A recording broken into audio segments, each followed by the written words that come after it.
There you are. That's how we're starting it today. Alright, today I just want to show you this setup. I started this 20 years ago. I bought some parts. I bought a couple of big crescent wrenches for the job. And I had some other parts and I just never bothered. What we're doing today, I mean you probably know from the title, but we're twisting bars. Grab a couple there, Sam. Show what we got. It's kind of hard to talk when the generator's going, so we'll just explain first. So I need to make these because I'm making 4 tables. They're tables, but they're aquarium stands, but they look like tables, with a lot of wrought iron work in them. And they've got 4 bars, 4 twisted bars on each leg. So that's the leg. 4 twisty bars with a little bit of a space in between. So they're going to be heavy, needless to say. And they're 42 inches high. And they're for a movie. And I don't know what the name of the movie is. I can't tell you right now, but someday I'll know. So anyway, it's just a prop for a movie, but it's actually, we're just going to go ahead and make it just like a regular table, and super strong, obviously. It's got to hold like 800 pounds of water. These will hold 8,000 pounds of water, so it's no big deal. Anyway, the leg, this is going to be the top. It's going to come down a little bit because there's a little bit of wrought iron under the top of the table. And then down here, the stiffeners for the table that go across, it's a bunch of wrought iron work, and it's going to wrap them. So we wanted to go up, well actually I started from here. It was 6 inches in, and then this was 26 inches. So the setup here allows you to set this twist anywhere you want on a bar, all the way up to this high. So my man Corey made this up for me after some explanation of what I wanted, and I have it preset, so I'm not gonna loosen it. I got this set. I can adjust this up and down, and then I just have to make a change because our instructions weren't really clear, but we don't want this material sticking out on the edge. I want to be able to drop this down in a ways, or be able to flip it so that the square might be down here at the bottom. That way I can get my twist really close to the edge of a bar. So if I wanted to twist an entire bar, I can twist like from there all the way. This will stop that from dropping down in there. So, but it's a minor fix. I just got to grind this all off and gouge and weld so I can have a flush weld so I can drop that down in there. So not a big deal, and it doesn't affect this job today. So we have this set, so this drops all the way down in to the bottom. So I'll just throw that one back. So we can just drop it in, and then up here just goes into this preset gap of this. So this is designed to open up or close up. You know, you can do a 1/4 inch square bar. You can do I wouldn't be surprised if you could do a 1-inch bar with this. It really doesn't take a ton of energy to torque a bar. That gets pushed in there like that. And the way I have this set up so that it's repeatable, I just mark one side, or I just remember which side. So I had this one, I had a big F for front.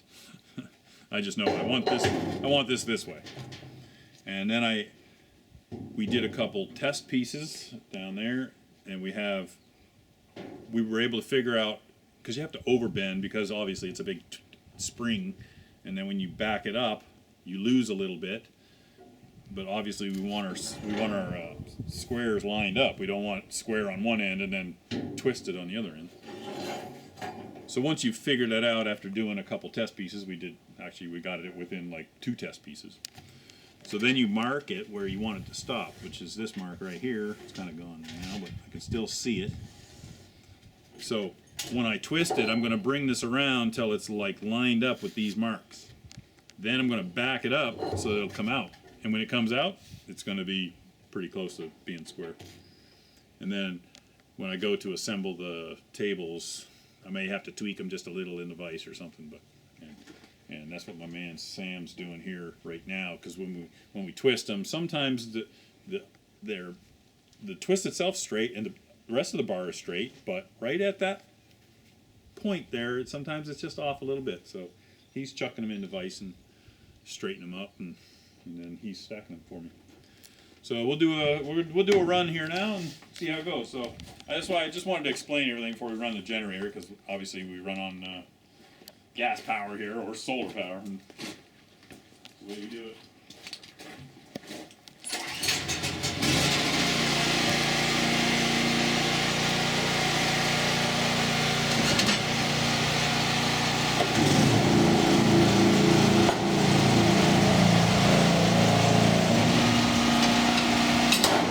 Drop that in. If it doesn't line up, which it's not, back it up a little.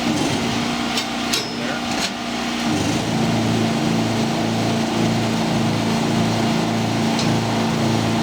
That's one. Two. And now I'm going to line it up. Right there. I'm going to back it up. Loosen it.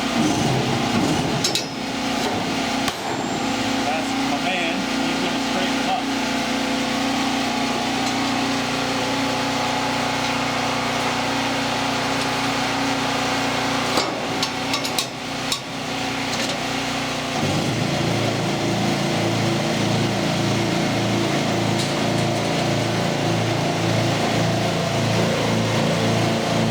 Slick as shit.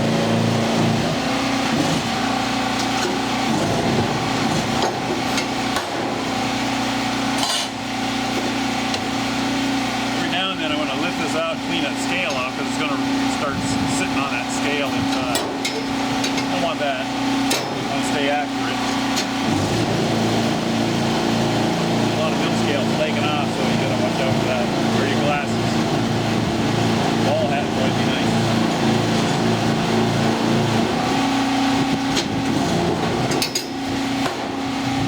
And that's it. That's what the Torsionator can do. Another thing that great Torsionator can do.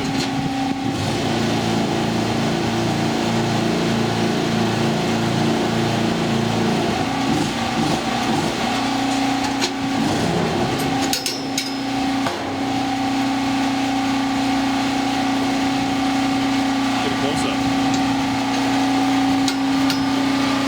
What the heck? Oh, she's got a little burr on her.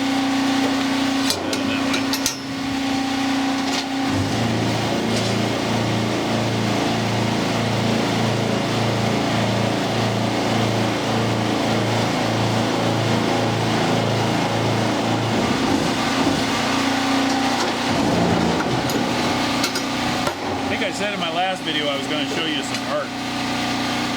Well, actually my art's coming along pretty good, and I got invited to put it in an art gallery locally here. So I'm just going to wait until it's all hung up on the art gallery, and that'll just make it easy to show. I'll just go through each one. I know not all of you are into that sort of thing, but show you what I've been up to. That'll be about a week from now.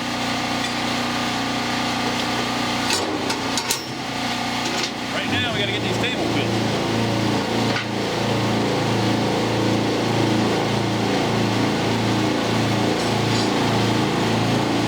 Still a lot of wrought iron work to do on them.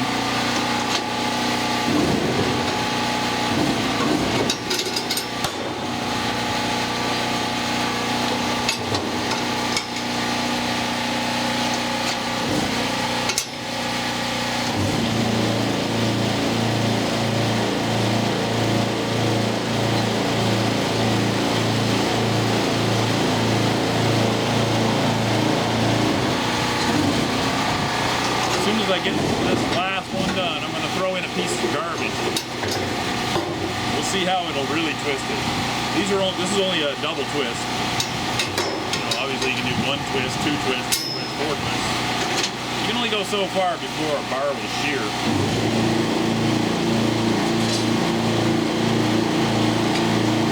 Maybe we'll find out. See what it can do.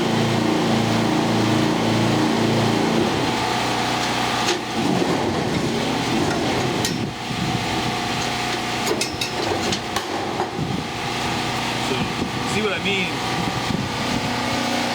See how that piles up inside the hole? So if I drop that down there, that's 1/8 of an inch difference, which isn't a huge deal. But we don't want it to be filled up. So these are my test pieces, they're obviously a little short. So let's throw one of them in there. So this already has 2 twists in it.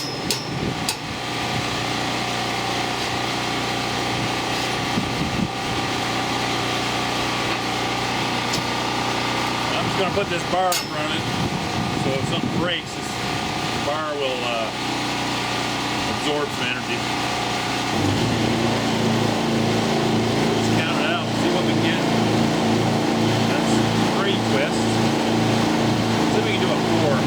I think if we do 5, it's going to shear. There's 4. There's 5. So that's a 5 twister.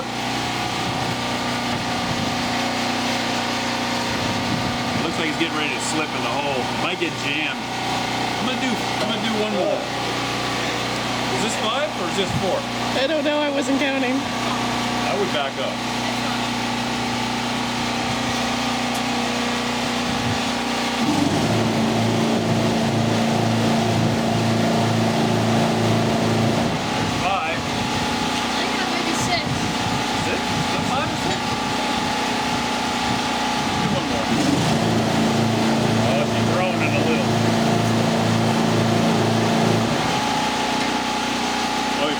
Hold it back, see that? It's getting ready to roll in the gene there. Let's do one more. Oh, God. Jeez. You see why I had that bar there? If that went this way, this would have just absorbed it.